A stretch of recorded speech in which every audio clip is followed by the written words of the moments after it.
చంద్రబాబు నాయుడు గారికి కానీ జగన్మోహన్ రెడ్డి గారికి కానీ వాళ్ళకు ఉన్నటువంటి ఆస్తులన్నీ కూడా తెలంగాణ ప్రాంతంలో ఉన్నాయి కాబట్టి అక్కడ ఏ ప్రభుత్వం ఉన్నా సరే ఆ ప్రభుత్వంతో వాళ్ళు గొడవ పెట్టుకోరు అనేది ఒక జనరల్ ఉంది. అది నిజం కూడా. గొడవ పెట్టుకోకపోవడంలో యాంబిగ్యూటీ ఉందేమో కానీ వీళ్ళవన్నీ అక్కడే ఉన్నాయి. అనేక సార్లు చెప్పాను నేను, ఆ ఇండస్ట్రీ రావాలి, ఈ ఇండస్ట్రీ రావాలి, అమరావతిలో మొత్తం అంతా కూడా ఇండస్ట్రీ అయిపోయి కొన్నాళ్ళలో అమరావతి న్యూయార్క్ అయిపోతుంది, అదే అయిపోతుందని చెప్తుంటారు. కానీ హెరిటేజ్ హెడ్ ఆఫీసు ఇక్కడికి రాదు, భారతీయ సిమెంట్స్ సాక్షి హెడ్ ఆఫీసు ఇక్కడికి రాదు.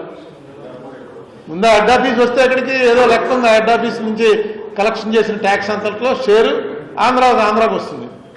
అవి మాత్రం అక్కడే ఉంటాయి. ఇతనే హెడ్ ఆఫీస్ ఇక్కడికి మారుస్తున్నాం అని చెప్పి ఇది ఎన్నేళ్ళ నుంచి చెప్తున్నాను నేను.